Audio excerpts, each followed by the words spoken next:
నంద్యాల జిల్లా కేంద్రంలో దాదాపు గత 3-4 సంవత్సరాల కాలం నుండి మన భూముల విలువల రేట్లు పెరుగుతాయని చెప్పి తప్పుడు ధృవీకరణ పత్రాలతో తప్పుడు రిజిస్ట్రేషన్లతో కొంతమంది భూ కబ్జాదారులు దాదాపు పట్టణంలో పదుల సంఖ్యలో భూములు కబ్జా చేస్తున్నారు. ఆ కబ్జా చేసిన భూములను తిరిగి ఇతరులకు అమ్మడం వల్ల వారు కూడా దిక్కుతెరిగిన పరిస్థితిలో రిజిస్ట్రేషన్ చుట్టూ తిరుగుతుండడం జరుగుతుంది. ముఖ్యంగా ఇవాళ రైతు నగరం కానీ అదేవిధంగా మన మహానంది రూట్లో కానీ టౌన్లో పట్టణంలో కూడా మెయిన్ సెంటర్లో బాలాజీ కాంప్లెక్స్ ఇతర ప్రాంతాలలో కూడా భూ కబ్జాలు జరిగినాయి. అవి ఏ అధికారంలో ఉంటే ఆ అధికార పార్టీ నాయకుడు వాటిని భూ కబ్జాలు చేస్తున్నాడు. మొన్ననే చూసాము, దాదాపు గెలివి రామకృష్ణ గారి కుటుంబము దాదాపు తాతల కాలం నుండి చాబోలు రూట్లో దాదాపు 75 సెంట్లు భూమిని వారి కుటుంబ సభ్యులు కొంతమంది రిజిస్టర్ చేయించుకొని అవి అట్లే పెట్టుకుంటే అక్కడున్న మన బిల్డర్ భగీరథ ఆ భూములపైన దాదాపు 100 మందితో భూమిపైన కబ్జా చేయకపోతే అంతలోకే రామకృష్ణ గారు అదేవిధంగా వారి కుటుంబ సభ్యులు పోతే వారి మీద భౌతికంగా దాడులు చేయడము దుర్మార్గం. అదొక్కటే కాదు, దాదాపు నంద్యాల పట్టణంలో కత్తి శ్రావణి అనే ఆమెను కూడా భూ కబ్జా చేశారు.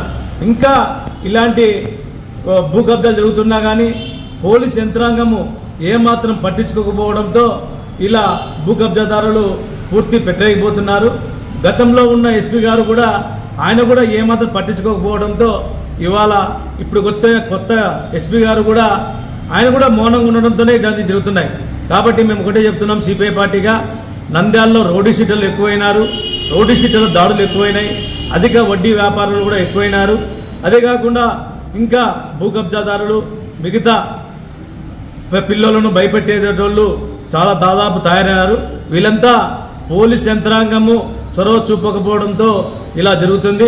అదే పోలీస్ అధికారులు ఇలాంటి భూ కబ్జాదారులపైన పీడీ యాక్ట్ నమోదు చేసి వారిపైన కఠిన చర్యలు చేపడితే నంద్యాల ప్రశాంతకు మారుపేరుగా ఉంటుంది. కాబట్టి మేము సిపిఐ పార్టీకి ఒకటే డిమాండ్ చేస్తున్నాం, పోలీసు యంత్రాంగం కదలాలని చెప్పి ఈ సందర్భంగా తెలియజేస్తున్నాం.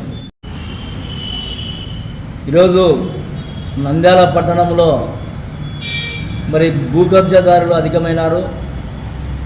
మరి వారిని కట్టడి చేయడంలో పోలీసు యంత్రాంగము విఫలం కావడం జరిగింది. మరి రాజకీయ పలుకుబడితో రాజకీయ నాయకుల అనుచరులమంటూ నంద్యాల పట్టణంలో చాలా వరకు మరి విలువైన స్థలాలను కబ్జా చేయడం జరుగుతుంది. మరి వాళ్ళ తాతల కానుండి రిజిస్ట్రేషన్ చేసుకున్న భూములను కూడా ఈరోజు మరి అధికార బలంతో అధికార నాయకుల అండతో ఈరోజు ఆ కబ్జాలకు గురి చేస్తున్నారు. మరి ఇప్పుడే మన బాబాబు గారు చెప్పినట్టు రామకృష్ణ గారు గతంలో మాకు కూడా చెప్పినారు, ఆయన గతంలో మాకు ఇక్కడ స్థలం ఉంది, ఇట్లా ఉంది, అది ఒక్కటి తప్ప మాకేం లేదని చెప్పినారు. కానీ ఆ స్థలాన్ని కూడా కబ్జా చేసినారంటే అది మళ్ళీ ఎక్కడికి పోతుందో అర్థం కావడం లేదు. మరి పోలీస్ యంత్రాంగం ఇప్పటికైనా మరి వీటిపైన దృష్టి పెట్టాలి. మరి అధిక వడ్డీలు కూడా విపరీతంగా అధిక వడ్డీల వల్ల ప్రాణాలు కూడా కోల్పోతున్నారు జనాలు. మరి అది కూడా దృష్టిలో పెట్టుకోవాలి. ఏమన్నంటే మేము ఇంటెలిజెన్స్ వాళ్ళు చూస్తున్నారంటారు, కానీ అన్ని ఏరియాలో నిఘాలు ఏర్పాటు చేయాలి. అధిక వడ్డీల వల్ల అనేక మంది కూడా ప్రాణాలు పోగొట్టుకున్నారు. మరి ఏదైనా ఏమంటే రాజకీయ నాయకుల బలంతో ఎలా జరుగుతున్నాయి. పోలీస్ యంత్రాంగం కానీ ఇంటెలిజెన్స్ డిపార్ట్మెంట్ కానీ నంద్యాల పట్టణంలో జరుగుతున్న మరి అవినీతి పైన మరి దౌర్జన్యాల పైన దీనిలన్నిటిపైన మరి దృష్టి పెట్టాలని భారత కమ్యూనిస్ట్ పార్టీ సిపిఐ పట్టణ సమితిగా డిపార్ట్మెంట్ను హెచ్చరిస్తున్నాం.